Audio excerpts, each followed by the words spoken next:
All right. So welcome back to the channel, guys. It is me, AED744. So today, guys, we're joined by Rank. And today we're going to be doing a little kind of a different one. So originally, the original plan was to do a Copa America Matchday 3 reaction on his channel. Unfortunately, we ran into some technical difficulties. So in a way to kind of make it up to you guys to still do it, we're going to do a brief thoughts on Matchday 3 and a quarterfinal recap. So I guess we do 2 and 1. How does that sound, Rank? Sure. I guess we can be short on Matchday 3 because people have already seen those games and kind of we need to give our thoughts on the quarterfinals, which just happened, and that's like the most important issue at hand. Yeah. So yeah, we're not going to go into detail on Matchday 3. You guys can check out my videos on my channel for some more analysis. But here we're just going to give our brief thoughts. So we're going to spend maybe like 10 minutes of all 8 games. So I think 10 minutes is fair. And yeah, like I said, guys, I'm kind of a time crunch because I kind of need to end this because I do have to go somewhere to go. So I can't stay on for too long. So we're gonna go through this. So let's go ahead and get started. Let's start with the first one right here, man. Bulgarian Rabbit says, "Yo, dang it." Yeah. Well, I gotta still rep them, even if they are not good, even if they didn't perform. Let's start with the first game we got here is Argentina 2, Peru 0. It was pretty much a clean sweep for Argentina. Peru just didn't really offer anything, and Lautaro is just unbelievable. Yeah. Thoughts on that game, Rank?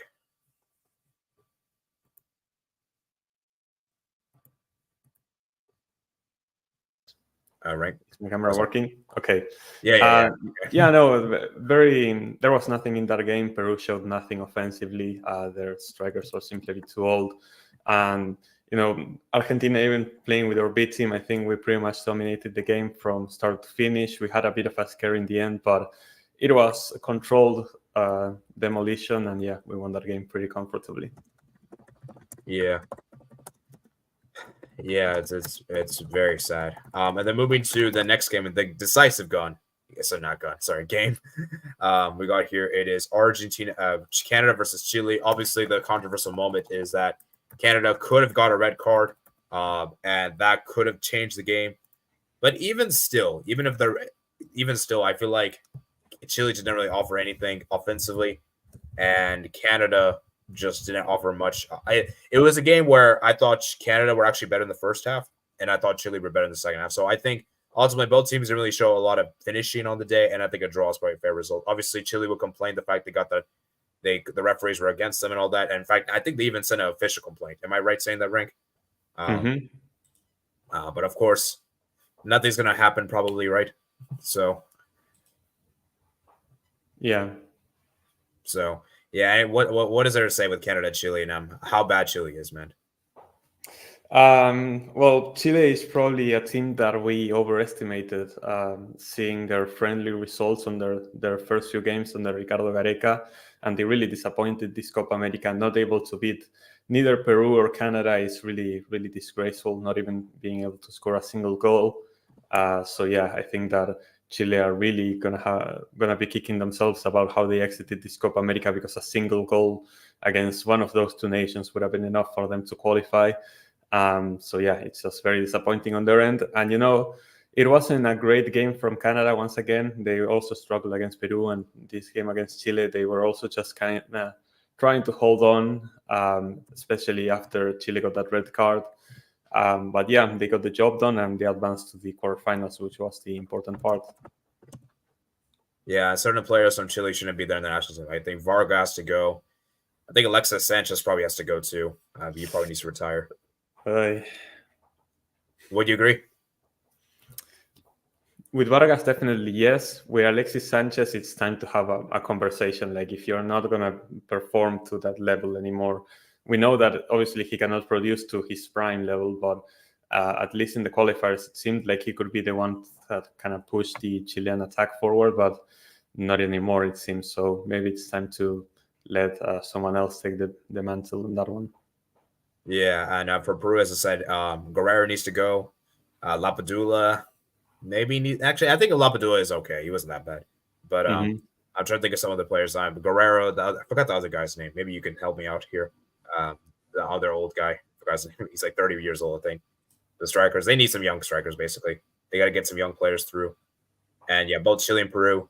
It's actually pretty embarrassing because the last time both these nations got grouped has been a long time, I think. So I think for Peru it's 1995, and Chile, I think when was the last time Chile got grouped? Do you remember the top of your head? It's been a long time.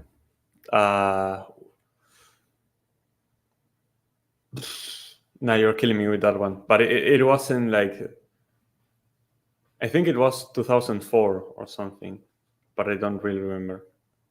Yeah, and I think for Canada, incredible achievement for them to advance as debutants at their first Copa America is an incredible achievement. So, yeah, incredible, man, incredible. So let's move to Group B, guys. Let's move to Group B. We got Jamaica 0, Venezuela 3. It was pretty much a dead rubber. Venezuela are pretty much going to top this group, and unless Jamaica somehow won the game like 5-0, which was never going to happen. So yeah, Venezuela showed up. Rondon came up clutch, and Venezuela just destroyed Jamaica. Jamaica looked really awful in that game. Is there anything to say about that game, Rank? No, not really. I think that there aren't that many things to highlight, especially because, like you said, the game had very little implications on how the group would finish. Jamaica were already eliminated, and they ended up exiting once again without a single point in the Copa America, which is really disappointing from their end. And Venezuela, historic, topping a group with 9 points, something they hadn't done ever before, and doing it convincingly against opponents that were difficult on paper, but that they managed quite easily. So yeah, shout out to Venezuela for topping the group with 9 points. It's the first time they ever topped the group with 9 points. Now, I believe they have topped a group before in Copa America history, but they have never topped a group. Wait, they haven't? I thought they did in 2007. No. Was that really? I don't remember that one. I think 2007. Or was it 2000? And actually, it was 2011, I think. That was the last time they made the semifinals. Yeah, that was the first time. Okay, 2011, they did make the semifinals, and yeah, they did top the group in 2007 with 5 points. So like a win and 2 draws. So it was a bit of a messy group. But yeah, the first time they get 9 points. Yeah, they have never got 9 points before in the group stage. So yeah, moving on to the next game we got here. It is Mexico 0, Ecuador 0. This was such a terrible game. Honestly, Ecuador just parking the bus. Mexico had so many chances. Yes, they had their potential penalty shots, but as I said, you can't really rely on refs to save you, because if you can't score an open play, it's just not good enough. And Mexico were terrible with their finishing, and Ecuador just held on to the end, and they just about advanced. Anything to say about this game, Rank? Not really. I mean, it was an interesting game in the sense that we were trying to see who would qualify. Mexico had a few close calls, but it was mostly down to the fact that Ecuador was just holding on for dear life. It was just such a disappointment seeing this Ecuador side play like this, because with the quality that they have, I feel like Ecuador have a better team on paper than Mexico, but Felix Sanchez was basically just trying to play in a way where they just defend for the draw instead of trying to hold possession against Mexico, which was really disappointing. And yeah, in the end, it ended up making this game much more complicated than it needed to be for Ecuador. But they got the job done basically because Mexico doesn't really have good finishers up top. So yeah, they ended up scraping by and qualifying to the quarterfinals. And for Mexico, is disgraceful because they weren't given that hard of a group, and they are also, in my opinion, the home team in their group games. So I think that exiting in the group stage in this way is very bad for Mexico. It's back-to-back group stage eliminations, and they're hosting a World Cup in 2 years. So we're going to see how they do in that one. They need to change a lot. Yeah, fun fact for you guys. Of the last four Copa Americas Mexico competed in, it's been 3 group stage exits. Only 2016 of the recent 4 was a quarterfinal finish. So yeah, it shows that Mexico is just not good in Copa America in recent editions. All right, moving on to the next game we got here. It is Bolivia 1, Panama 3. Yeah, but Panama won this game. Not really much surprising. Now it was a bit surprising at some point that Bolivia were actually going head to head with Panama. They're actually competing against them, but ultimately Bolivia just didn't have enough finishing on the day, and yeah, Panama were just too clinical. So there's not really much to say, right, for this game. I think that Panama just securing their qualification with this win. They needed to get a win against the worst team of the tournament, in my opinion, and they did so with relative ease. Sure, Bolivia equalized at some point, but it never looked like Panama were in any danger of actually losing the game. And yeah, in the end, Panama ended up getting those other 2 goals that secured them the win and a spot in the quarterfinals, which was very surprising, especially considering the group they were in. Yeah, and I guess that segues nicely to the United States. Here's the thing with the United States. We actually put up a good game against Uruguay. It's just our finishing was off. We played well in the first half, but then the second half, I feel like we completely switched off. And I think our coach telling us it was 1-1 and the other game meant it screwed up our I don't know. I feel like it messed up with our heads mentally. Do you agree with me, Rank? Do you think that messed up our do you think that just shifted? Do you think that messed up our minds? I don't think it shifted the mentality, but it's just that Greg said that in such a crucial moment, like when Uruguay was about to take a free kick that was going into your box, that I feel like it probably distracted the players. So I don't think that it changed the mentality of the team, because obviously if from that same set piece you end up conceding. So I feel like once you concede, the mentality goes back to, okay, we actually need to score. But it did distract the players in that moment, and I feel like it really wasn't the best idea to do that. It wasn't the right time to tell the players that they were kind of getting the job done, but they need to focus on their own game, and couldn't do so, and ended up getting eliminated because of it. Yeah, it's so embarrassing. And obviously I don't think that goal should have stood, but even if that goal didn't stood, we didn't really create enough goal scoring opportunities in the game. We just didn't create enough.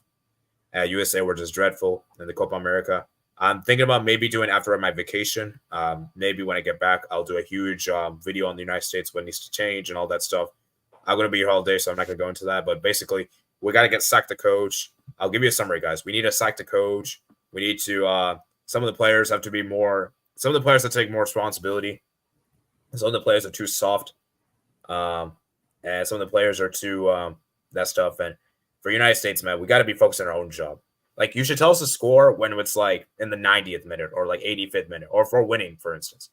Because the thing is, like, we still needed to win our game, and there was no guarantee Panama Bolivia's going to hold on. And remember, it was like the 70th minute, right? So it wasn't like the game was over. Yeah. So it doesn't make sense to me. Do you agree with me? Yeah, no, it didn't really make sense. So, yeah, the U.S. Federation, a lot has to change. And I feel bad for you, some USA players, because I think Pulisic, Balogun, they gave it their all. And maybe Jedi, Anthony Robinson as well. But everyone else, they didn't give it their all. And you know the sad thing is, guys, USA scored 3 goals, and 2 of those goals were individual brilliance. Individual brilliance. That's just sad. We weren't even able to combine for actual teamwork. Only one team play goal was combined. And also another stat for you guys before we move on. This is the first time a host nation's ever got grouped in Copa America. First ever time, which is an embarrassing stat. Do you agree with me, Rank? Yeah, definitely making history for the wrong reasons on that one. Yeah, and remember, this was one of the weakest groups, in my opinion, of the Copa America. In my opinion, this is the weakest. Is this the weakest group in Copa America, you would say? From this Copa America, yeah, probably. Yeah, from this Copa America. So, yeah. All right, moving on to the next game we got here. It is Costa Rica, Paraguay. Costa Rica scored 2 early goals. Then Paraguay scored a goal back in the second half, and Paraguay are probably unlucky to not score. But man, Paraguay's defense is so garbage. It's so sad because we all knew coming into this Copa America that Paraguay was going to be so bad offensively, but I didn't think they would be this bad defensively, right, Brink? Yeah, that was the main disappointing thing for Paraguay, because we were expecting them, even if they weren't going to score that many goals, that at least they would be able to make it annoying for the other teams, like just defend, sit back, and just hold on for dear life and just kind of frustrate their opponents. But they didn't even get that. In all games, they conceded in the first half, I believe. So it was like they couldn't really hold on to clean sheet for a long time. And it's just terrible for Paraguay. It's the worst Copa America performance by a Paraguay team in like 100 years. Like, it's the first time that that massive amount of time that they get 0 points in a group. And it wasn't, it was a difficult group with like Brazil, with Colombia. Couldn't even beat Costa Rica. That is like the main worrying factor for Paraguay. And like you were saying, the defense being so bad. And going forward, it's like they needed to rely on individual brilliance as well. Like the first goal against Colombia was like a great cross from Ramon Sosa for Enciso. The goal against Brazil was a shot from Alderete from outside the box, and the goal against Costa Rica was a shot from Ramon Sosa from outside the box. So like they also weren't creating that much offensively, even though against this game against Costa Rica they were unlucky not to score more goals. It's not like they created much quality chances. So yeah, it's just we're gonna have to see how Paraguay do, because their goal is obviously to qualify to the next World Cup, and they have the players to do it, but something needs to improve massively for them to reach that far.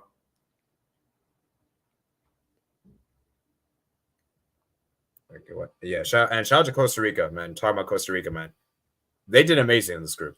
4 points is very commendable. And the fact that they did more points in the United States is embarrassing in itself. And the fact that they were actually, you could maybe make an argument, they were probably the best CONCACAF team to not advance. Would you actually agree with that? Yeah, I mean, better than Jamaica, better than Mexico, and better than USA. So I suppose you could say that. Yeah, and I just think for Costa Rica, man, they just need more. I think the only issue for them is that they have a young team going forward, but they need some more fire offensively. I think that's the one criticism I have with Costa Rica, is that if they could get more clinical goal scorers in the team and repeat, then I think they could go far with this team. I think they could go far, maybe in the next World Cup potentially. But yeah, for Costa Rica, man, great result for them. And I think 4 points, they should be happy with this. I think they should be happy. Do you agree? Yeah, I think it was a good performance for Costa Rica, because obviously, like we were saying, their team is pretty young. They have a lot of under 23 players. They are building towards the future with Alfaro, and getting a draw against Brazil and a win against Paraguay. It's very, very commendable, getting results against these CONMEBOL opponents who are, in paper better than the opposition that they're going to have to face in CONCACAF. Gives them a lot of confidence and a lot of positive signs for the future. And yeah, they're going to try to qualify for the next World Cup, which they really should, and then probably have a better performance at that World Cup. Because remember that at the next World Cup, we're going to have third place teams advancing. So it really gives a boost for Costa Rica to potentially make it to the knockouts in that World Cup even. Yeah, and remember, Costa Rica did this without Keylor Navas, which is very commendable. So yeah, and for Paraguay, as I said, man, Almiron has been terrible, and Gustavo Gomez, I think they should have started him. They should have started him, in my opinion. But it is what it is. And that's for Paraguay. For Brazil, Colombia, this was obviously a very interesting game, probably the best game of the group stage. This was a back and forth game. Brazil scored a free kick there. Rafinha, great goal there, great individual piece of brilliance. Then Colombia then got the equalizer there. It was ruled offside, though. But in my opinion, that goal should have stood. I don't know why the goal didn't stand. Apparently, when they were checking the goal, they were putting the lines on a player that wasn't even interfering with the play. It was so weird. I was like, what the heck? I'm sorry, the officiating this Copa America has been terrible. It's been terrible. I'm not saying this because I'm a salty USA fan. I really genuinely believe the referee. There's not been a good referee this Copa America. So, yeah. And then obviously Colombia, then Brazil then got a penalty, and for me that should have been a pen. That should have been a pen. It was clear and obvious. Munoz tackles down Vinicius. No penalty was given. Then Colombia equalized there. Munoz with a great assist from Cordoba. Then the second half, man, Colombia had their chances. Brazil were not great in the second half, and it was a very good chance right there for Brazil to score right there at the end. I think it was from Pereira, and that's how the game finished. So Colombia, man, that Boré chance, man. So anything I missed, or is that pretty much all? Is that pretty much the main highlights? No, this was a very back and forth game, like you were mentioning. The first half is where we saw the goals, but the second half was also very intense. I think that Colombia were the dominant team in the second half. They were caught off guard in the first half, especially with that free kick from Brazil, and Vinicius was causing a lot of trouble to the fullbacks in Colombia's side. But after they managed to pick themselves back up in the second half, Colombia bounced back, and they had many chances to score. Like you said, that Borre chance was probably the best they had. They weren't clinical with it, but they secure at least a draw that confirmed them as the top spot in Group D. So that was very important for them. And yeah, Brazil just looked horrible in the midfield, especially Bruno Guimaraes and Joao Gomez simply not it for Brazil. And yeah, for Colombia, it was just very, very good. It was key for them to finish top of the group and dodge Uruguay, basically, in that sense, in the quarterfinals. So it was an important result. And yeah, they move on. Yeah, let's go through some comments. Bulgarian Mem says, yo, I already read these comments. Panama. Your friend looks like someone who was in my school. I missed the Peru in the late 2000s. Should have had qualified to World Cup 2002. Now they're just as bad as USA or Bolivia. I think Peru is still better than Bolivia, but see, the thing with the United States is that I think we're still good. It's just our management is a joke. That makes sense. Like I still think our player talent pool is good. It's just we have to fix up the management. But for Peru, man, is there any young players coming through for Peru? Joao Grimaldo was like the one who was part of the squad that I wanted to see more from. He plays for Sporting Cristal in the local league, and he made a few good cameos for them in the Copa Libertadores.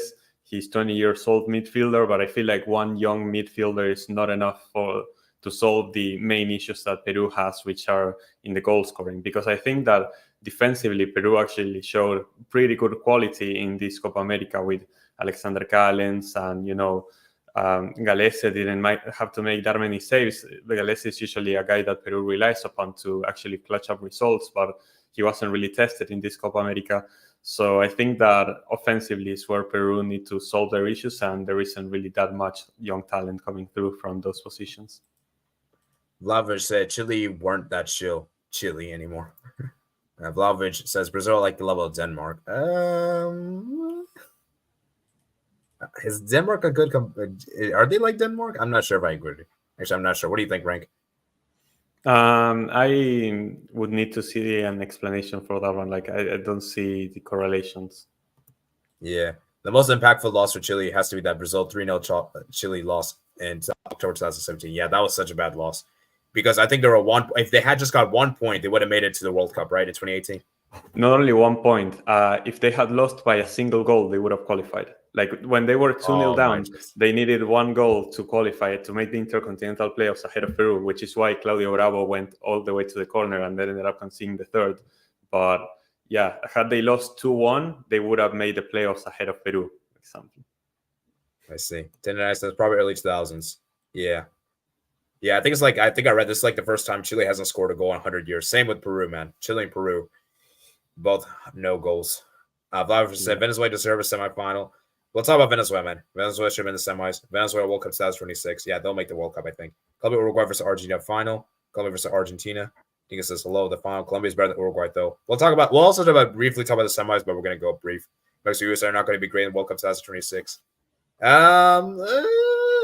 I think Mexico is very hopeless, if I'm being honest. But USA, if we get a good coach, then we can be good. But if we're not going to have a good coach, we're not going to do much. I don't know. What do you think, Rank? Do you think it's hopeless for Mexico next World Cup? Mexico is probably the team who I have least expectations from out of the 3 hosts. I feel like Canada are probably in the best position of the 3. And USA, they are a bit in defense. Like, if they can actually sort things out, I feel like they actually have the talent to go forward. The problem with Mexico is that the problem is not the coach. The problem is that the players also aren't good enough, whereas USA actually has some good players that they can rely upon. So they just need to figure out what works best for them, and USA may actually do something, especially because they'll have all of the games at home, basically. Yeah, for Mexico, as I said, man, is this the worst Mexico team you've seen in a long time? That I remember, yeah. Honestly, yeah, it's the worst Mexico team I've seen. Yeah. A quarterfinal finish was 7-0 loss. Oh, man. Wait, Panama won 3-1. I thought Berhalter said it was 1-1. A goat. Oh, man. Well, I guess our also have to support Bangladesh. Oh, man. Bangladesh is if supporting USA is tough, I mean, supporting Bangladesh is even worse. So, but yeah, hopefully Bangladesh gets better someday. Ola Arpon and Santiago. Ooh, Mass Channel says. Hola. Justin Bolivia to hold on for result is like thinking you're Gordon Ramsay without any cooking experience. And the chat. Congrats USA. First host to get grouped. When you have Miguel Murray on your team, you're bound to get a group of 0 points. I'll talk about the quarterfinals. We're going over the quarterfinals, but I want to do a brief recap of the Matchday 3. When was the UCL, URL, and UCL predictions round 1? I'll try to see if I can do. It's just I don't know, man. It's hard to. I'm gonna go on vacation soon, so I'll see. I'll try to do if I can, but if I can't, I can't. So if I can't do a predictions, guys, I'll just do a reaction video reacting to all the qualifiers and see if I was surprised or not. If I can't do a predictions, I'll try to do if I can. Okay, it's just I'm just so strapped for time. To go from Cardoza, Hoida, Valdez to Miguel Murray, they have truly fallen. Yeah, that downgrade is sad, right, Brink? Yeah, for Paraguay. Yeah, Paraguay getting 7th max in the qualifiers, but most likely 8th. Paraguay more like by Uruguay. Chile just needed to score against Peru to advance. Vargas was crap throughout all 3 games. Steelers say this is Anfield, a big underdog final, but most likely Uruguay versus Argentina final. Baltimore said yo.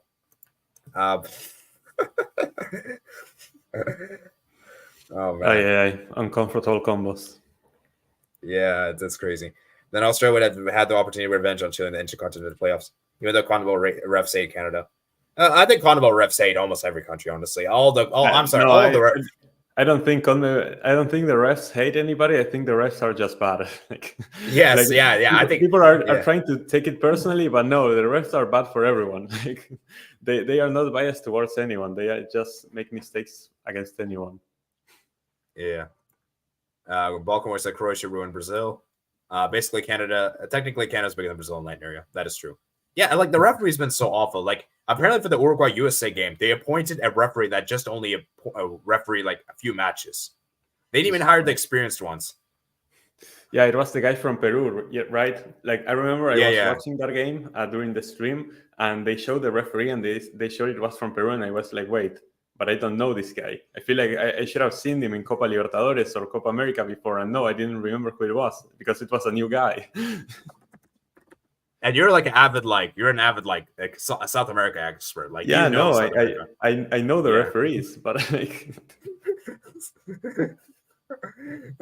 it's like I feel like we're trying to have a contest. Who is worse, EPL refs, La Liga refs, or the CONMEBOL refs? Like we should have a contest. Like it's so bad, bro. Okay. Yeah. All right, guys, let's talk about the quarterfinals now. That's really the main point of today's stream. But we just needed to discuss Matchday 3 since we weren't able to do on Ranks channel due to time constraints and difficulties, whatever. Argentina won, Ecuador won. I'll let you give your thoughts first, Rank, since your country played this game. So this was a very tense game, I gotta say. I feel like during the first 20 minutes, Ecuador were the better team, I gotta say. I think that Ecuador came with a plan. We were really struggling to connect passes through the midfield. We were very imprecise with our passes, and Ecuador were able to recover the ball pretty quickly and hit us in the counterattack. Preciado was going up the pitch a lot. And during the first 20 minutes, like I said, Ecuador created 3 clear-cut chances. Jeremy Sarmiento had a one-on-one, Preciado had a one-on-one, and someone else. I think there was a shot from Ener Valencia, and then the rebound landed on Kendry Paez, who fired from outside the box. And there were pretty close chances from Ecuador's point of view, and they could have easily scored in those first 20 minutes, but they were just not clinical enough with their chances. We got a bit lucky in that sense. Then after those 20 minutes and those early scares, Argentina grew back into the game, and we were able to dominate the midfield again. We started growing, and we ended up getting that set-piece goal from Lisandro Martinez, crossing from Messi to the near post. Alexis McAllister heads it back and finds Lisandro Martinez all alone to head the ball into an empty net. Alexander Dominguez is not able to clear it in time, and it's 1-0. So yeah, overall, we were able to escape the first few clear chances from Ecuador and kind of grow back into the game and dominate. And the second half, everything was going great. We were dominating possession, and it looked like we were just going to cruise to a victory eventually. But then around the 60th minute, we started falling asleep at the wheel. We considered 3 consecutive corners, and in the third corner, the referee gives Ecuador a penalty. I think it was a bit of a harsh call. Like I can see why they would say that was a penalty, because the ball had like his arm up, but the ball hits him like on the elbow, and was like a very, very harsh call. But I can understand why maybe it's a penalty. And yeah, Ener Valencia taking that penalty, and oh my god, just hitting the post. It was so bad. Ener Valencia really didn't have his best game. He could have been sent off. I gotta say, like the worst part about the officiating this game was the lack of yellow cards. I feel like Cuti Romero could have been sent off. Ener Valencia could have been sent off. Moises Caicedo was making a few tough fouls as well. Like there were tough fouls everywhere this game, and there were very few cards being given. So like the ref was really poor in that. But after we survived the scare of the penalty, we didn't grow back and dominate possession again. It was actually Ecuador who started having most of the chances, and we were just trying to hold on for dear life. And in the 92nd minute, we finally fold.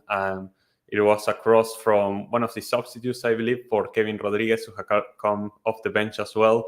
And he ended up scoring the very late equalizer for Ecuador. And, you know, even then, after that goal that Ecuador scored, Ecuador could have won, because there was another cross into the box before the game ended, and Jordi Caicedo ended up completely missing the target, but that could have been the winner for Ecuador. And in the end, I feel like if one team deserved to win in 90, it was Ecuador. I feel like Ecuador created most of the chances, and even though Argentina dominated possession for long periods of the game, we didn't really do anything with it. We're really struggling to find Messi in good positions. Messi also doesn't look fit, so it was very tough to try and create chances. Nico Gonzalez, Lautaro, Julian, everyone was pretty invisible in the attack.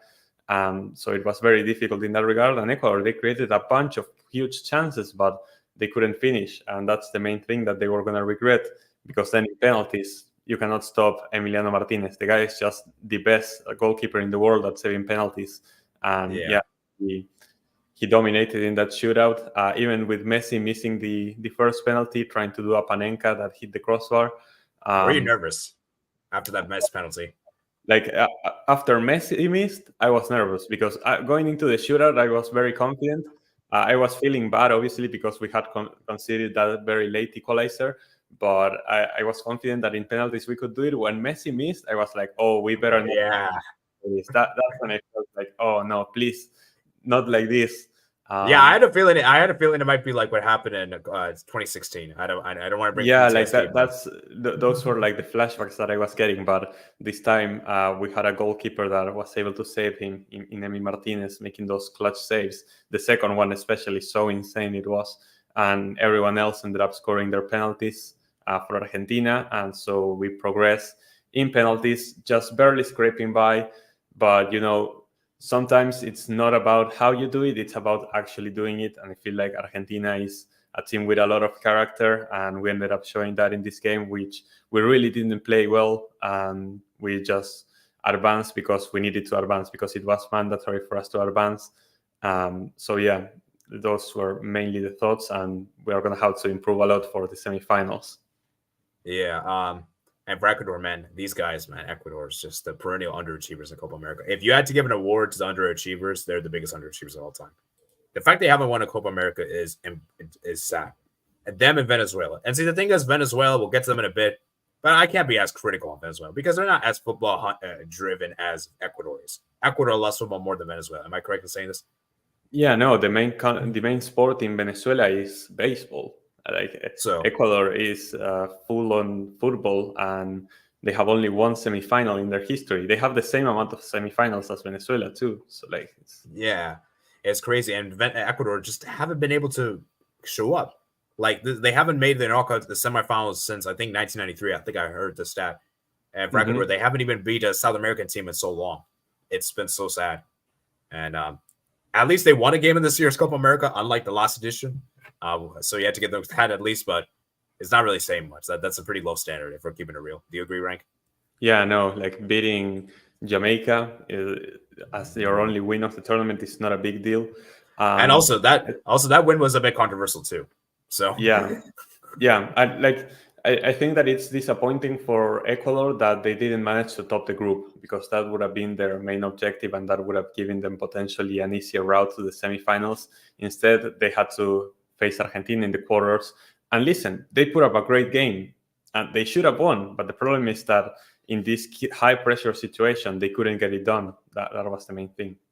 Yeah, and I think Ecuador they did really well this game, except for that defensive lapse. That I'm sorry, you cannot be conceding a header. You can't. How is no one marking Lisandro Martinez? That was terrible defensively. Do you agree? I mean, I think you have to give credit to Argentina as well. I think that it was it was a clever set piece. Set piece routine, just sending the cross to the near post and have someone head it back to kind of confuse someone who was marking. But yeah, Lisandro should never be that alone in that area. But I think you also have to give credit to Argentina. Yeah. Maybe I'm being a bit too harsh there, but you still have to be better defensively. And I'll be honest with you. If we had extra time, Ecuador may have won this game. If we had extra time. But we never know. That's the scary thing, you know? And Ecuador knows the rules. Like, it's penalties. You can't go to extra time. So, you know.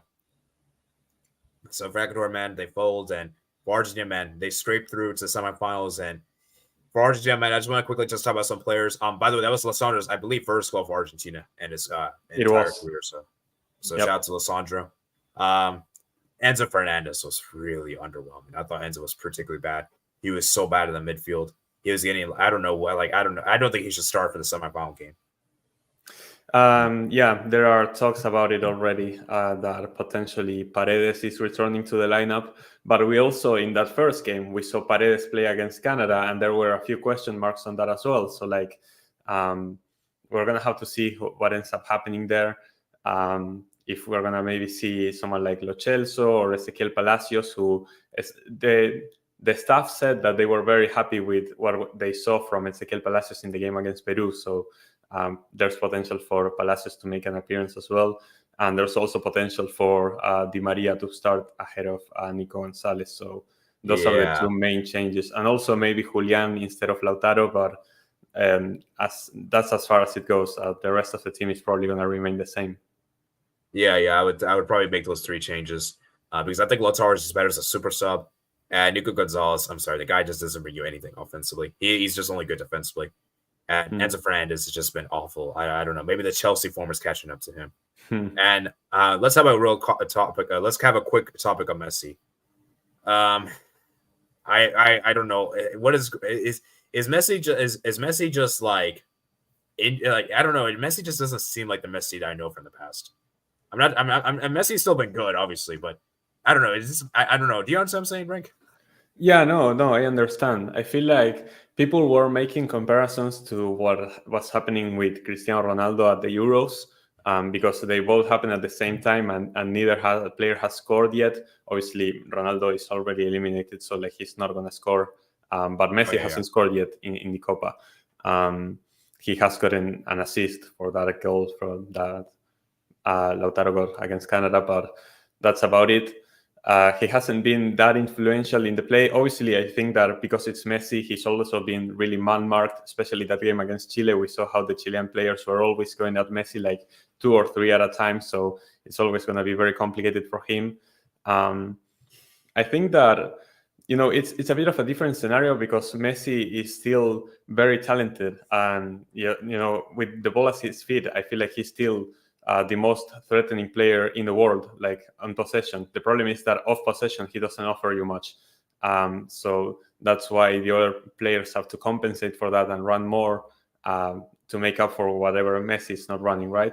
So I feel like if you're Messi, if you really are injured, because that was the main talking point, that Messi was injured for this game and that they were going to see how much he could play, and he ended up playing the whole game because he told Scaloni that he was fine.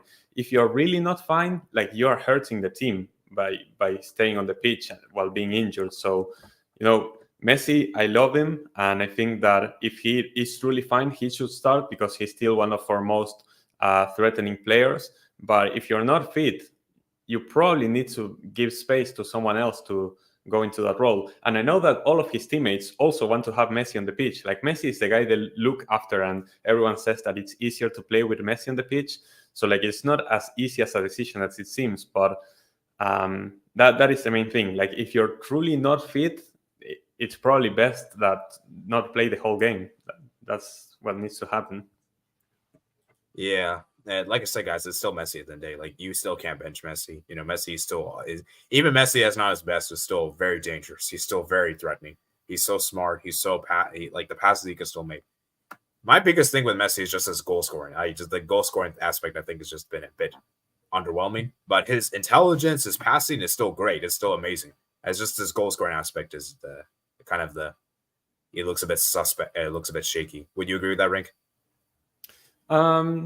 Yeah, I think that Messi over the past few years with Argentina, he's been playing a different role because he doesn't have the same speed as before. Obviously, with his age, he doesn't really get into goal scoring positions, and he plays more as a facilitator for his attackers. So he's not much about getting the goals over the last few years, but yeah, I just don't think that is Messi's main role.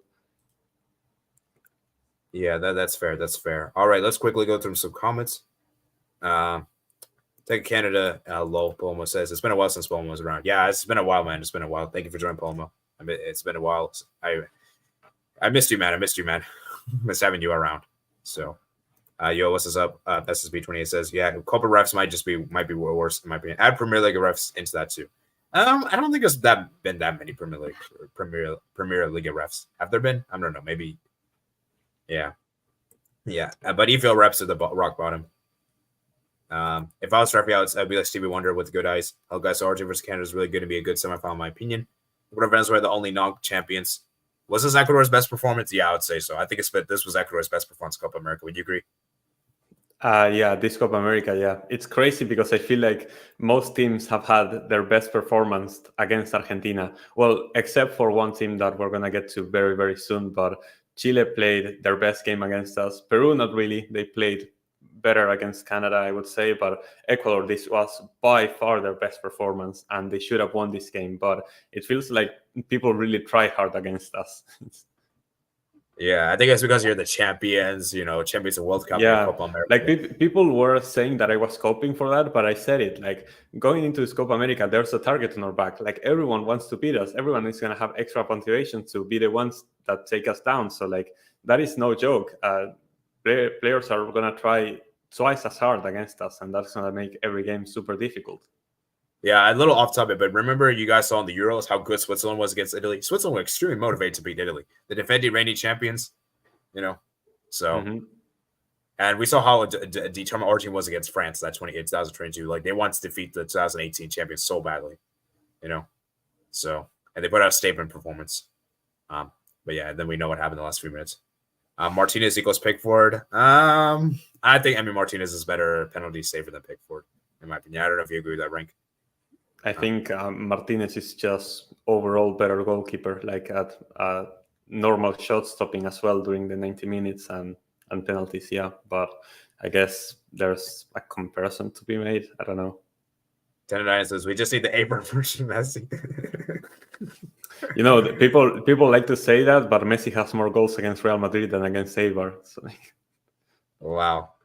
So Alvarez will be back?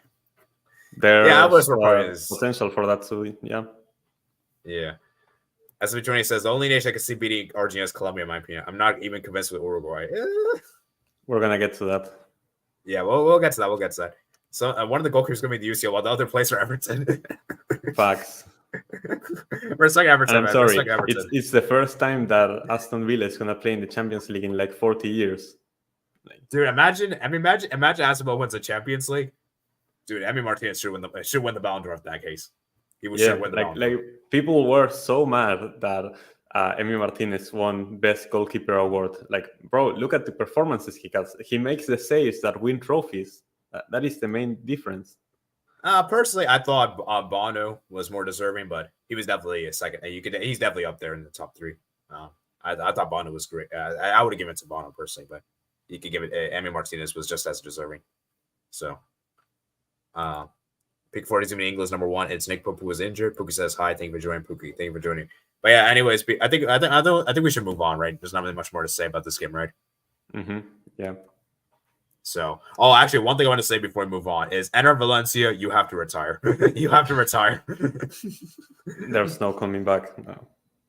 Yeah, Enter Valencia, man. He's been so bad in the Copa America, man. He's not even scored. He hasn't scored since 2019, I heard. Yikes. Yeah. I feel bad for Moises Caicedo because I thought Caicedo was amazing. I thought Pacheco was great as well. But yeah, shout out to those two guys. But yeah, anyways, let's move to the next game, man. Let's move to the next game. And we're going to talk about the other game we got here. It is Canada versus Venezuela. Wow. Okay, I'm going to say this right now, Rank. I don't know if you would agree. This was the best quarterfinal game of the tour. This was, in my opinion, the best game of the Copa America so far. I think that group stage included, this was the best game. Yeah. Okay, you know what? Actually, I would agree with that. Actually, I would I would agree with that, actually.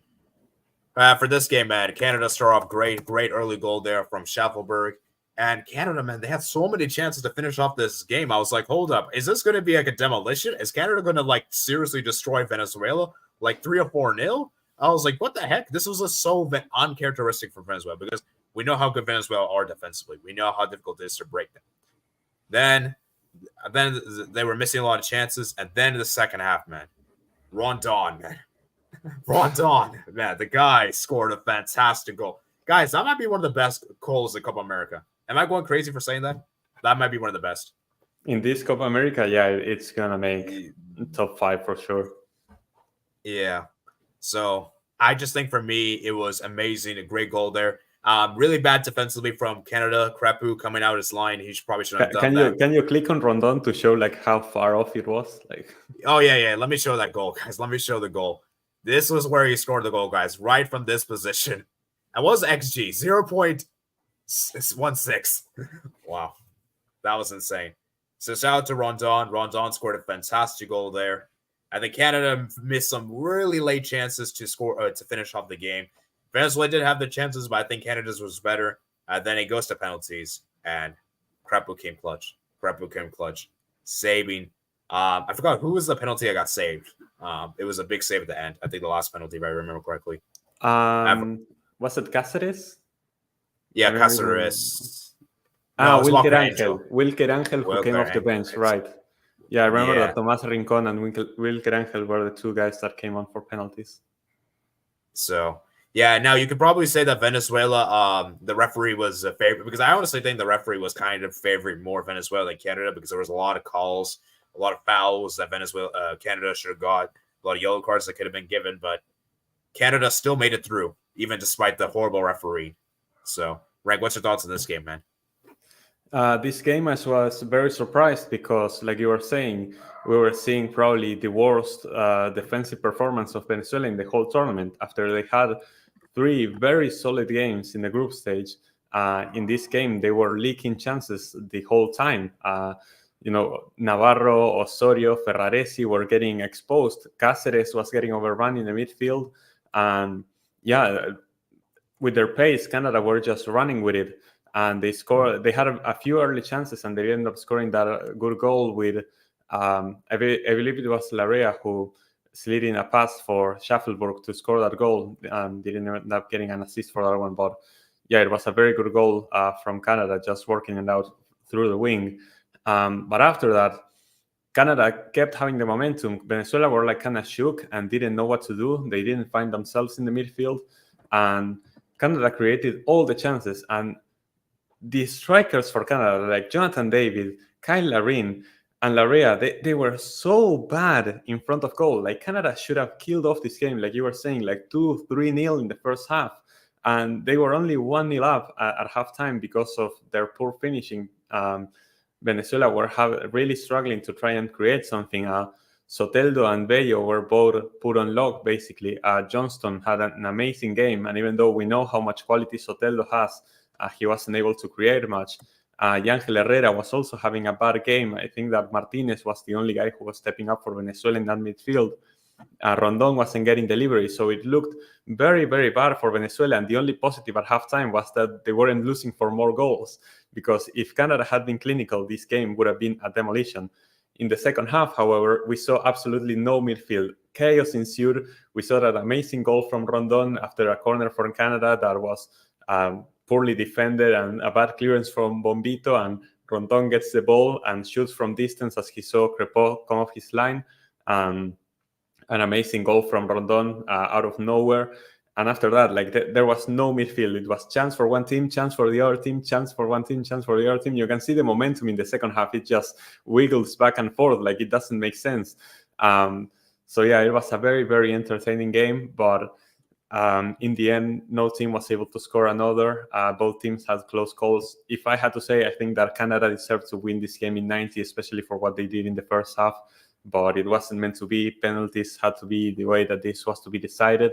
And it was a very nerve-wracking penalty shootout because at one point, Canada had the chance to win it, and Romo makes an amazing save on that fifth penalty, and then it goes into sudden death. And like you were saying, Crepeau making that save on Wilker Angel, and Canada end up progressing to the semifinals after scoring their own penalty. So heartbreak for Venezuela, who after having an amazing group stage weren't able to capitalize on it and make it to their second semifinal in history. And Canada, in their first Copa America in history, make it all the way to the semifinals and beating a CONMEBOL nation in the quarterfinals as well. And in a game that they really should have won in 90, but it wasn't meant to be. So it's commendable what Jesse Marsh has done with this team. Like in such little time, he's really improved them defensively. And, I think that if Canada can improve their finishing, they have a real chance. Like the only problem for Canada is that their strikers have been really bad. But if they can improve their finishing, they are going to be very dangerous for any team, honestly.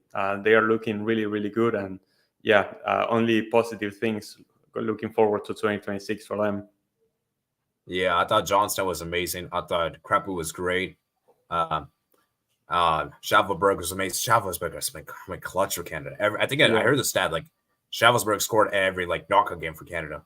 And the knockout game because he scored against the United States, the Gold Cup, and yeah, the guy has just been clinical, man. He's just been one of Canada's best players in knockout stage of tournaments. Testaki was great. Alphonso Davies, I thought he wasn't that great in the game, but he did score the penalty, which was huge because obviously we know he missed the penalty in the last World Cup, and obviously I know it's probably devastating. So at least he made up for it. Lauren was terrible finishing wise, David as well. And yeah, I just think Canada just have to improve their finishing. I just think that's pretty much the big takeaway. And I still want to see more from Davis. I still think I want to see more what Alphonso Davies can do in Canada. And he hasn't really shown up, in my opinion, for Canada, besides the penalty moment. So would you agree with that? Yeah, I agree. So yeah, for Venezuela, I just thought for me, Rondon was amazing. Herrera, yeah, it's just crazy, man. The midfield for Venezuela wasn't really that great. Romo was great. I thought Romo and Rondon were probably the best two players on the day. Romo making so many saves. And yeah, and he was also crazy, guys. You look at the coaches. Batista versus Jesse Marsh. American coach completely outclassed an Argentinian coach. Wow.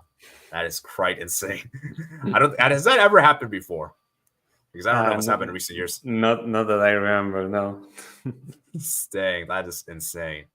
So shout out to Jesse Marsh. He's a great coach. And what I like about this matchup is kind of like the underdog clash. We had two nations that they probably weren't expecting to make it this far, and they probably didn't expect to play against each other. So yeah. It's crazy. And both these nations aren't even into football. That football's even their main sport. So that's also interesting. Pookie just bringing up the chat. Yeah. So yeah, and shout out to Amaburo, that right back. He's been so amazing for Venezuela. So amazing. So yeah, let's go through some comments and we're gonna go to the next game. So where are we? Pickford isn't even England's number one. It's Nick Pope who's injured. I think I don't know. I mean, Nick Pope might still be better, but yeah, Pickford has been good. Hi, fun fact: Bono is actually Canadian. Wow, Enter Valencia is disgraceful. Last time Ecuador scored a World Cup, that is the Enter Valencia in 2006. Those pens suck so ugly. Yeah, the penalties weren't really that great, to be honest. Matt says Martinez being better than Pickford is likely as Cars 2 is being better than Cars. No, Matt. Martinez is better. Matt, you're mad. Huge win for Canada. This is one of the worst Copa Americas I've seen coping. Yikes. That goal actually happened because of ref error. If the ref made the right call from the throw, it would never have happened. Do you think that goal was legal, or do you think that goal should have not counted? I think it's legal. I don't seem to mind. Yeah. At least one America's making a deep run this tournament. It's actually shameless. I saw some Americans actually claiming this, which is actually crazy. Nah. That's shameless. That's shameless. I'm criticizing. Rondon's great, but he's not Ali Moreno. Thanks for subscribing. Mamadou Salou Bari. Thank you for subscribing. Just went for FRX Syracuse miss. Yeah, I was predicting Canada reach the semifinals, by the way. I was just too scared to say something. Tactical manager actually did call this. He did. Tactical manager actually. Yeah, he called it before the start of the tournament. The only tag manager W this Copa America. Yeah. Ali Moreno from UCL, he sucks always hating Real Madrid.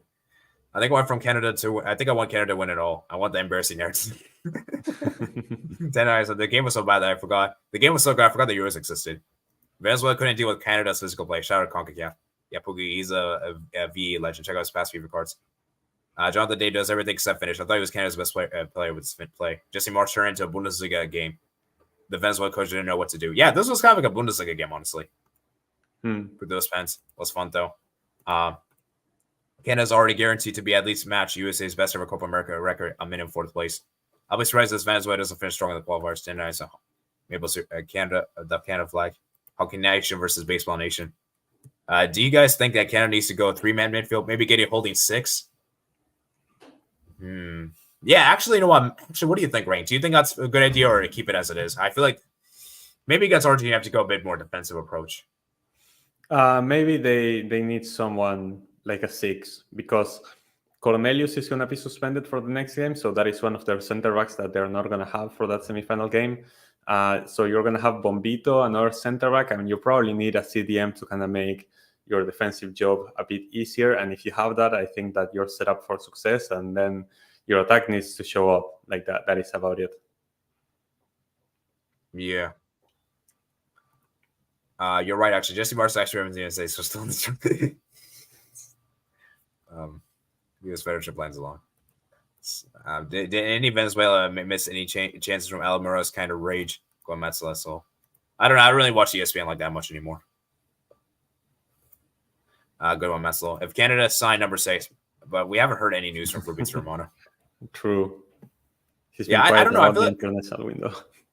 Yeah, I think Canada should maybe play with the maybe a holding 6 against Argentina, because I think they're gonna have to go a bit more defensive. You can't be that player like. I guess Eustáquio.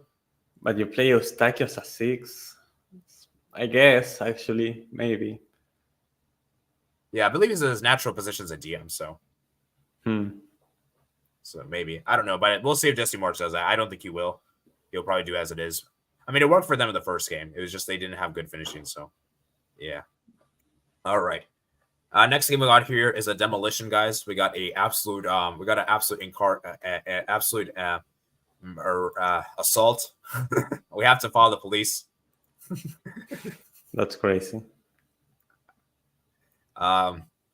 So I mean, for this game, let's just quickly talk about this game. This game, there's not really much to say. Colombia just absolutely destroyed Panama. Fantastic. And as I said in my video, guys, Colombia can offer you anything. They can give you set piece goals. They can give you penalties. They can give you the bangers. Like, this team can give you the complete package. It's like the complete package. It's like you order that resort and it can give you it has breakfast, lunch, and dinner. That's why I call this Colombia team. So yeah, for Panama, they didn't really create much. I think they had a good spell, I think, after Colombia made it 2-0. But other than that, I don't think Panama really had much else. Am I right saying that, Rink? Yeah, no, I agree. This is something that I was saying for Colombia before the tournament, that I think they are solid in every single line. They may not have like that, the superstars that you may see in Argentina, Brazil, or the intense playing style that you see in Uruguay, but they have a great goalkeeper, a great backline, a great midfield, and a great attack, and they all work together in a very effective way of playing football. That, at times looks really beautiful, at times it looks really good. Everyone works for each other, and they make up for each other's mistakes, and so they are really a tough team to beat. Well, they are 27 games unbeaten for a reason. Like, it's insane. So obviously this Colombia team is on an absolute tear. I think that all of their players are playing great. Even with Jefferson Lerma being suspended for this game, they found a replacement in the midfield in Uribe for this one. Obviously, we're going to see how they do in the next game, how they are going to set up. But I feel like this is basically what they need.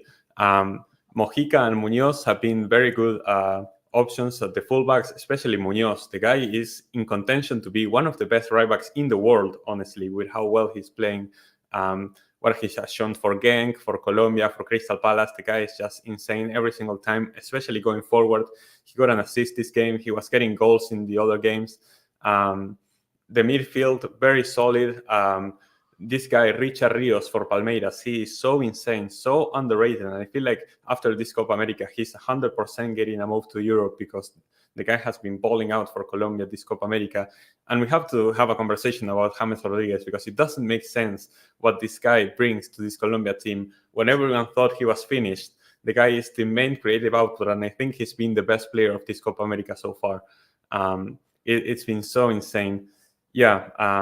Colombia getting that quick 2-0, first with the goal from John Cordova after a great cross from James and a big header. John Cordova, finally, that striker that Colombia needed for so long. After they went 7 games without scoring a single goal in 2022, they find now...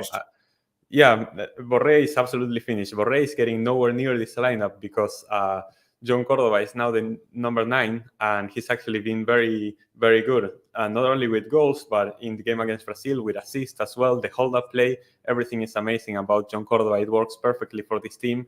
Lucho Diaz registering a goal on this one. It was a great play. James Rodriguez taking that free kick quickly and, catching the Panamanian defense lacking basically, and Luis Diaz able to finish over the keeper. Like you said, after Colombia made it 2-0, Panama had a few good chances. They gave Colombia a few scares. They hit the post. But after that, it never felt like Panama was close to scoring. And Colombia just dominated possession in the second half. And the game was pretty dull and boring in the second half. But they simply closed it out in style. They even got 2 more goals, one from Rios and another penalty that was scored by Borja. So solid, incredible performance from Colombia. For Panama, disappointing always to exit this way. Defensively, they were nowhere to be seen. The goalkeeper also having a bad day, conceding that first penalty.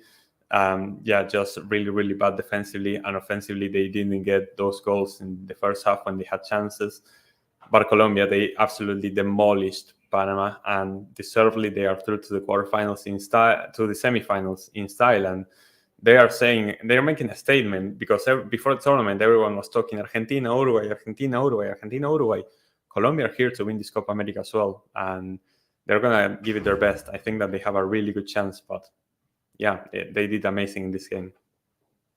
Yeah, and for Panama, as I said, man, they did the best they could. It got to the quarterfinals, and I think that there was just too much. There was a golfing class. Sure, they maybe could have defended better and stuff like that, but ultimately, it was going to be a one-way. It was going to always be Colombia that was winning this game. Maybe the margin of the win is a bit sad, but as I said before, guys, Panama is a good team, but this team isn't good outside of CONCACAF. I'm sorry. I have to be real here. We saw in the 2018 World Cup, and we saw in this year's Copa America.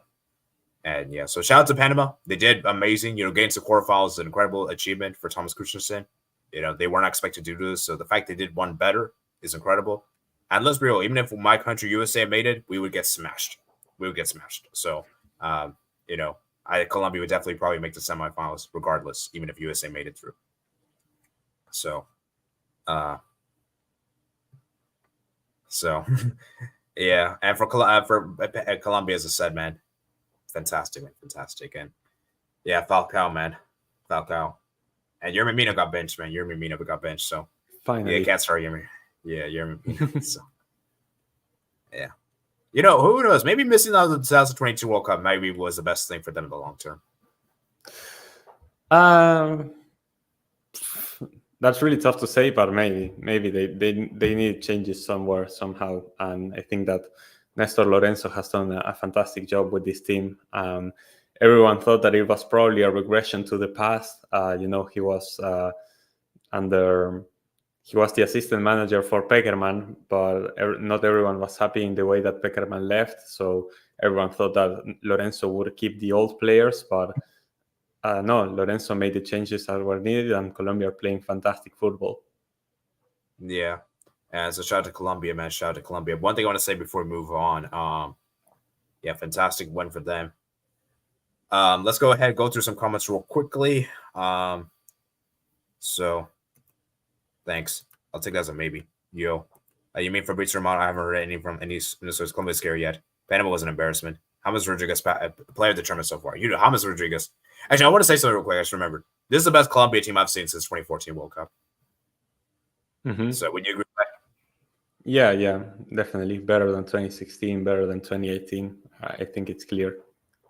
Yeah, James Rodriguez, player of the tournament so far. Yeah, James Rodriguez has been the best player. If Colombia wins the Copa America, he has to win it. He has to win the player of the tournament. How is James the best player? He thinks since 2014. Dude, James has been amazing, man. The guy's aging like fine wine.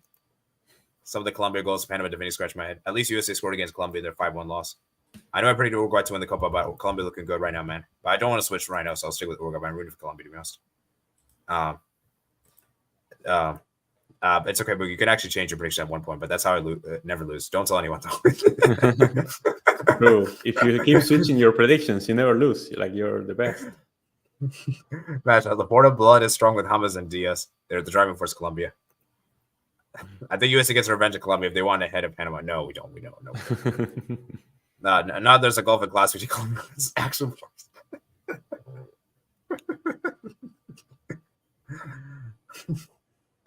That's crazy. PTSD from this game. Agree. Peru also need to miss the World Cup for 36 years low. Maybe. I'm not sure. I don't know. Rank, do you agree with that? No, maybe that's a bit harsh. Missing the World Cup for 36 years is crazy. Does anyone find it stupid that Michael writes a goal for a team that wins a penalty shootout? Yeah, it doesn't count as a goal. It's weird, but I guess that's how he likes to do it. All right. Moving on to this game. Rank, I'll be honest with you. This might be a hot take to say this, but this might be one of the worst games I saw in the Copa America. Well, this Copa America, maybe. Yeah. Yeah, this Copa America. Not all time. Which were worse? Peru, Chile, Ecuador, Mexico, Jamaica, and after that, Uruguay, Bolivia was not a contest, so that was pretty boring too. I think that's it. Top 5 worst, probably. Dude, this game was so bad. I don't have much to say. This game was about fouls. It felt like both these teams came into this game thinking that. Can you show how many fouls there are? Oh yeah, I need to show that. Thank you for bringing that up. 26 fouls and 15 fouls. We had 41 fouls committed this game. Yikes. 41 fouls is a foul every 2 minutes of football. Bruh, it was such a bad game. It was so bad. And I'm I really, because this is a game I was really most hyped up for the quarterfinals, because I knew this game would be the best. I thought this game would be the best. But it turns out it was probably the worst. So, Greg, I don't. What is there to say about this game? Because this was there's not really much to say. It was we'll talk about the pens when we get there. But in terms of 90 minutes, there's not really much to say. It was just such a bad game. I mean, during the first half, I feel like Brazil surprised me with their approach. I feel like they were kind of catching Uruguay off guard.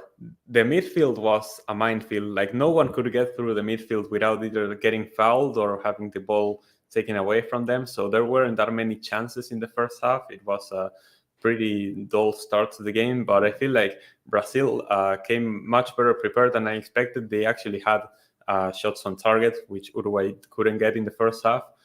So they actually forced Rochette into some saves. Rafinha had a one-on-one. Endrick had a one-on-one that he could have maybe gotten into a good position to score, and he decided to pass it back. It was a bit of a weird decision.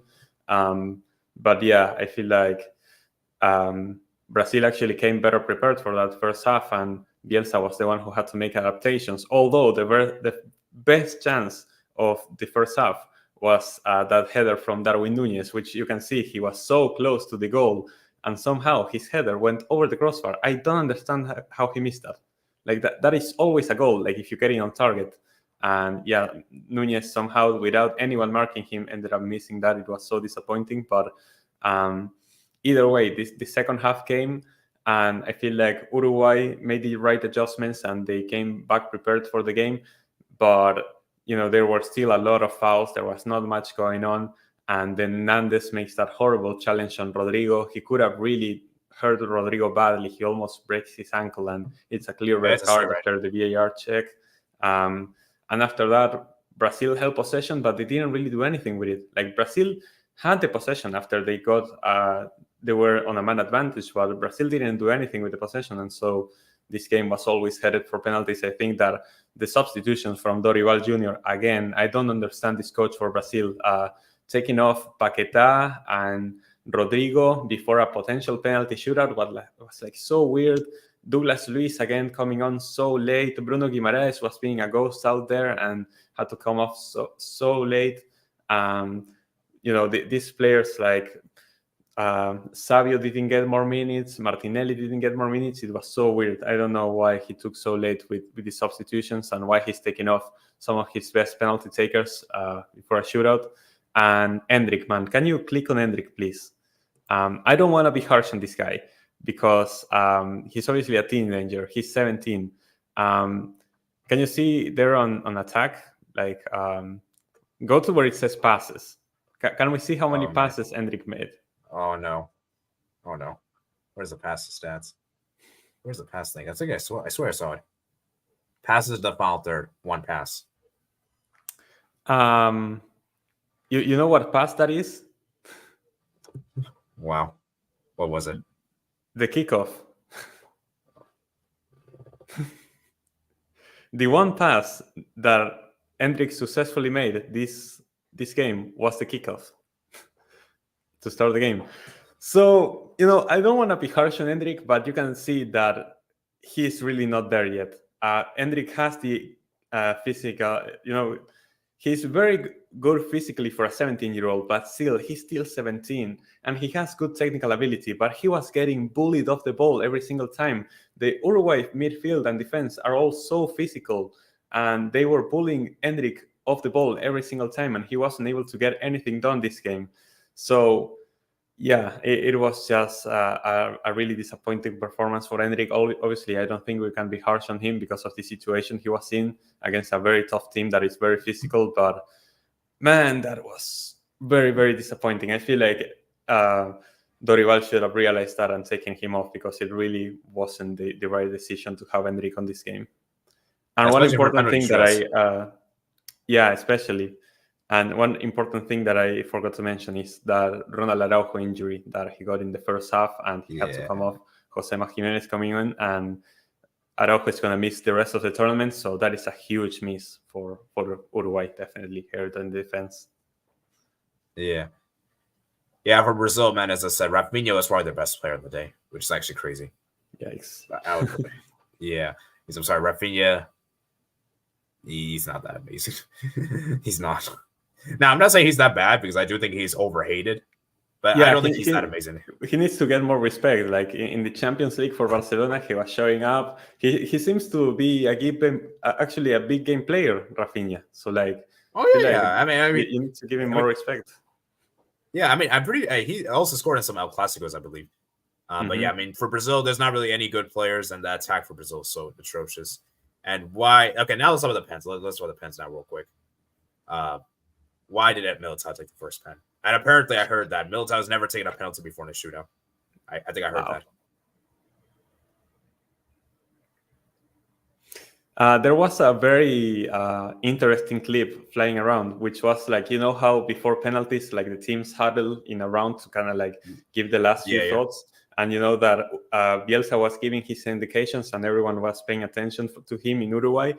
In Brazil, the players all huddled around each other and Dorival was like outside. and outside, like not talking to the players. And at some point, like Dorival raised his finger as to say something, and everyone ignored him. Like they don't listen to the coach. I don't know what was going on with Brazil on that one. But yeah, it was just a very.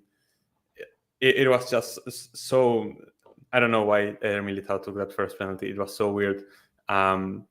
Great save by Rochette, though. I think that, we criticize Militao, but I think it wasn't a bad penalty that he took. It was an amazing save from Rochette. The really bad penalty was the one from Douglas Luiz, who actually missed the target entirely. Douglas Luiz entirely missed the target, so that was an even worse penalty. And Jose Maria Jimenez had the chance to win it for Uruguay, but Alisson made the big save, keeping Brazil alive. Martinelli scored, but in the end, Manuel Ugarte ended up getting the job done and qualifying Uruguay to the semifinals. It's actually the first time that Uruguay made the semifinals since 2011, so it's been a long while. They went out in the quarters in 2015, group stage 2016, quarters 2019, and quarters 2021. So like it's been 13 years since Uruguay have been in a semifinal, so this is huge for them. The quarterfinals were like this roadblock that they couldn't get over for Uruguay. So this is actually a massive, massive win. And obviously, this isn't the Brazil of old. This Brazil is probably one of the worst Brazil teams that I've ever seen. But eliminating Brazil still deserves a lot of credit. And, like I was saying, the last time was in 2011. And what did they do in the Copa America? They won it. So we're going to have to see if Uruguay can go all the way again. They're going to have a very tough game in the semifinals, but they're through. And even though these last two games, like against the USA and against Brazil, they haven't been the most convincing, I feel like especially the midfield was incredibly suspect. How did Valverde get player of the game? Valverde was invisible. Valverde, I don't remember a single thing he did. He had a good shot from outside the box, which Alisson had to save in the second half. The midfield needs to improve for Uruguay, and in these last few games, Núñez and Pelistri haven't been producing like against Panama and Bolivia. Like facing Panama and Bolivia is one thing, facing Brazil and now Colombia is another. Like the forwards and the midfield for Uruguay have to step up. Like in these last few games, it hasn't looked great for Uruguay. I gotta be honest. Yeah. Okay. Yeah. Brazil, Uruguay have not been that great in this game. But then again, they did go down to 10 men, so I can understand they went a bit more compact after especially going a man down. So, yeah, for Brazil, as I said, just really bad. Midfield-wise, terrible. Attack-wise, terrible. And we can have a dissertation on Brazil, but unfortunately, we're not going to have enough time for today. Maybe we'll have it another time. Maybe we'll discuss tomorrow. It's the 7-1 anniversary, so. No, don't do it like that. Don't do it like that. That is so evil. Oh, man. Rank, you must be loving it, though. You must be loving it. Bro, like I don't want to, it's really bad to kick a man when they're down, so like I don't want to be harsh on Brazil right now. They're going we're gonna have a dissertation another time. We're gonna have a dissertation another time because I have to get going soon. So yeah, let me just read some of you guys' comments real quickly. I have to leave very soon. He's not like the quality was not good. 41 fouls, 90 minutes for a game between top 10 nations. Mexico versus Ecuador was a boring low. In Mexico was the most frustrating game I watched. Frustrating, yeah. What is that? WWE match? 41 fouls, only one red card. Game wasn't so bad now. 41 fouls and possibly more. It could have been 50, 55, yeah. And it was so fun to watch. He doesn't let bigger players bully the ball. Uruguay and most of fouling. There's no such thing as European standard referee. They're just vast Copa America refs. This game was legit kick and run. No build-up play, no tactical play. It was one. I don't think you are clicking the comments. Oh, there we go. Yeah. I'm just kind of trying to go through. I'm just reading the comments. I'm clicking just takes time, so I'm just gonna read there. They kept trying to hurt Endrick. Yeah, I felt bad for Endrick. They're actually Uruguay's like fouling him all the time. It feels like the stand referees making the calls when feather touches the call quick. It doesn't mean you're better or worse. We got Luis in this game. Nandez, they did Pookie. Douglas Luis. It was awful but hilarious. Knew he was gonna miss. Endrick made one completed pass. Endrick's not ready yet. He's minimum 2-3 years from playing at well top level. Endrick's only completed pass was kickoff. They still cooked a round one play. Low. Is that pass statistic real? Albert, is Endrick a Real Madrid legend? Yes, he is. No. I'm not sorry, Endrick slander. They're saying Endrick is probably son. Rafinha sucked to this game. I thought he was probably Brazil. I thought he was Brazil's best player, in my opinion. I don't know. Maybe I'm wrong there. What do you think, Rank? Who do you think was Brazil's best player? Yeah, either Rafinha or Paquetá, I think. Okay, RM players getting exposed. Brazil were accosted not using Evelyn Nilsson and Pepe. I don't think Evelyn Nilsson would have really done that much. Maybe he could have done for the penalties. Imagine Pepe never moved to Portugal. Only Brazilians and Jude. Well, Jude played well versus Switzerland. Has Suarez played any minutes this term? I think so, Albert, just a bit. He took the bite to play more often. Good one, Albert. Cheers, Albert. This Uruguay without Suarez. If it looks at attack without Tuglas low. And they're still better than Lukaku. All right, Rank. So let's quickly just do a semifinal real quickly, guys. Just give a quick preview because I have to get going very soon. So let's give like a 5 minutes, I suppose, for both games. Semifinal. So we have Argentina versus Canada. Rank. How are you feeling, man? Are you ready for the rematch? I'm ready for the rematch, and let's be clear on one thing. This is a game that Argentina should win. There are no excuses for us not to win this game. Copa America champions, World Cup champions, all that jazz that you've heard before, and Canada making their first ever semifinal appearance at a Copa America. There is no way that we should lose this game, but Canada have been playing really well, and we haven't really been that effective in the last few games. So I feel like, once again, this game is going to be close. The worst thing we could do is underestimate Canada. So we need to improve in our game, trust in our ability, and try to play our best football, because otherwise Canada may very well surprise us, especially with the way they've been playing. They are growing into this tournament. They have all the momentum. They have all the confidence. And I feel like with the experience that they had from the previous game, they're going to try to make it very complicated for us. So I think that this game is going to be pretty close, but we should be winning. We definitely should be winning. There are no excuses. But yeah, we cannot underestimate Canada with the way they've been playing recently.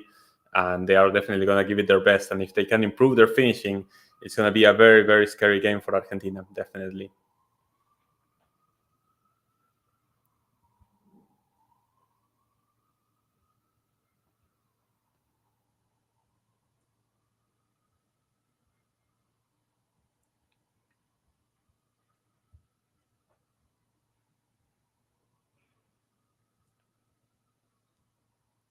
It went and dipped.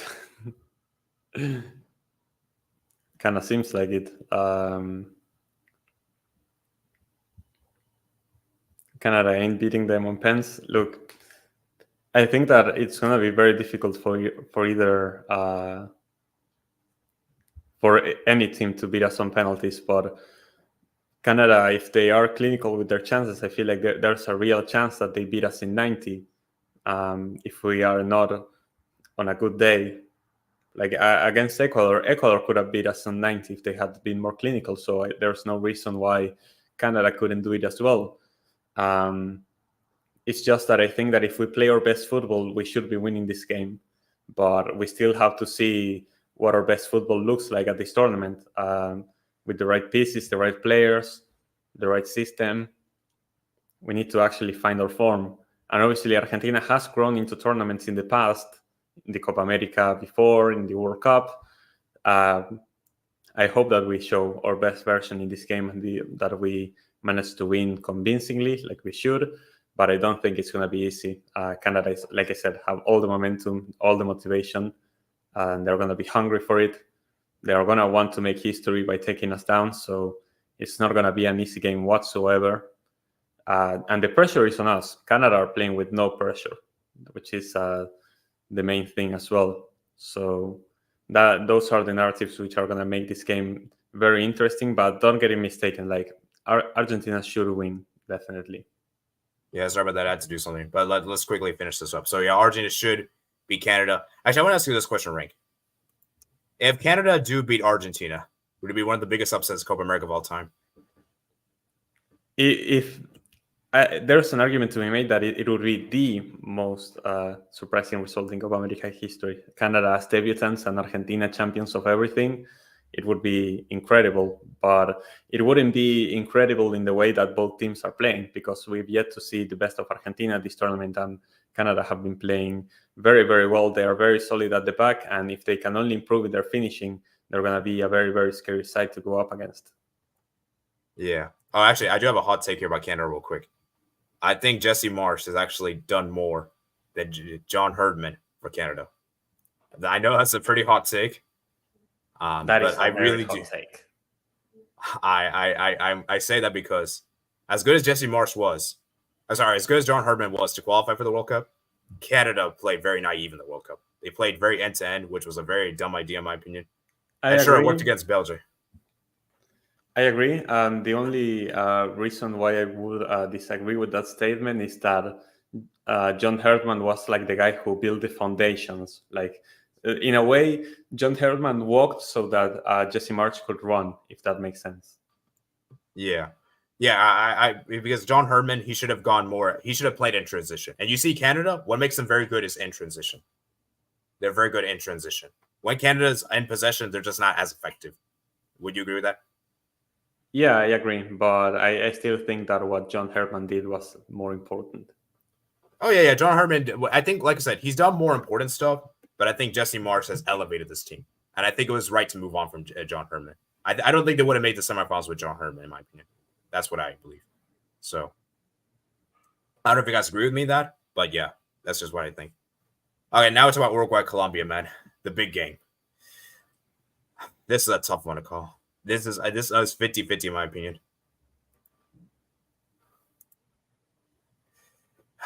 When was the last time the two nations? Oh yeah, I forgot Uruguay, Colombia. I feel like I've seen them in the Copa America, man. It's always went to pens. Mm-hmm. The last edition. It's always a tight game. This one, right? Rank. It always is. It always is, especially in the last few years. In the past, you could say that definitely Uruguay have had the upper hand, but Colombia have improved a lot in recent years, and they've given very, very tough games to Uruguay and even eliminated them in the last Copa America. So I think that this is going to be a very tight game. Like you were saying, it's 50-50. I could see either team advancing if they are on their day. If I had to pick one team, I think I'm going to stick with my original prediction that I made, and it's that Colombia is going to advance. I just think that Colombia is just a more solid team. I think that their midfield has been playing a lot better, that their attack has been more effective, and that Uruguay, yes, they play some beautiful football. Maybe not anymore, because against USA and Brazil, we didn't really see that fluid gegenpressing football, but Uruguay do have the technical ability to actually beat Colombia on this one. But I think that Colombia are simply a much more effective team and so hard to beat. That's why they have that unbeaten streak. And yeah, I would edge towards Colombia. And also, we are still yet to see Bielsa, as good as a manager as he is, do something weird, like overthinking it, like Pep in a difficult game in the Champions League. And, suddenly we're going to see Valverde playing at striker in this game or something. Like, I don't know. This is not information. This is just a gut feeling that Bielsa is going to do something weird with the lineup. And I don't know. We're yet to see something like that. I'm still going to go with my gut feeling that Colombia is going to advance, but it's a 50-50 game. Like, Uruguay really have the opportunity to make another final for sure. Yeah. See, the thing with this one, I'll give you a quick thoughts, and I have to go. But for Uruguay, as I said, man, I think they have the better big name players than Colombia. They have the more recognizable players. But that's ultimately, it doesn't matter what players you have on paper. It's about as a team. And I just think Colombia, for me, you can make argument they're more well-rounded than Uruguay. Because let's be real, Uruguay haven't really proven themselves at Copa America. I know they're going to be, because Uruguay, they beat Panama, Bolivia. But when it came against like USA and Brazil, they didn't really look that great. You can make arguments that they weren't that great. So this could be a very difficult game to call. And I think for Colombia, I just think that I think Uruguay and Colombia both have better aspects in certain aspects. I think Uruguay probably have a better midfield when their midfield is on, like, at their highest potential. Colombia probably I think Colombia's attack is better than Uruguay's attack, in my opinion. I don't know if you agree with me, Rank. Yeah, I think there's an argument to be made there. If Pelistri and Nunez are not on their day, definitely, yeah. Yeah, then defense. Now, defense is tough. I'm not sure which defense is better. It might be around the same. Yeah, and it's tough because both of the best defenders for both Colombia and Uruguay are injured for this game. Yeah. So it's going to be a very difficult one. Of course, I'll give a predictions video, and probably tomorrow. I'm kind of strapped for time. I don't think I'll have time to do it today, but tomorrow I'll definitely try to do for you guys. So I think I'm going to round off here, guys. Hope you guys did enjoy today's stream. Please remember to like and subscribe. Subscribe to Rank's channel. And Rank, man, thank you for coming on. And yeah, man, 2, 3, 1.5 hour streams, guys. So 3 hours stream for you guys today. That's a lot. That's a lot. I gotta get going, man. So I'm sorry I won't be able to go through your guys' comments. I just have to get going, and so yeah, I have to leave, man. I have to leave. So I have to leave, man. But anyways, hope you guys did enjoy. Please run a like and subscribe. Any likes were on today before we round off. I will time description below for you guys in the description for you guys. And yeah, so any last thoughts from you, Rank, before we head out? It's been very exciting. This Copa America 3 quarterfinals games going to penalties, and now the semifinals promise to be very electric games. Both of them are going to be fantastic, in my opinion. And yeah, we're closing into that final in Miami, so it's all or nothing now. Yeah, it's interesting. Anyways, I'll see you guys later, man. Peace out.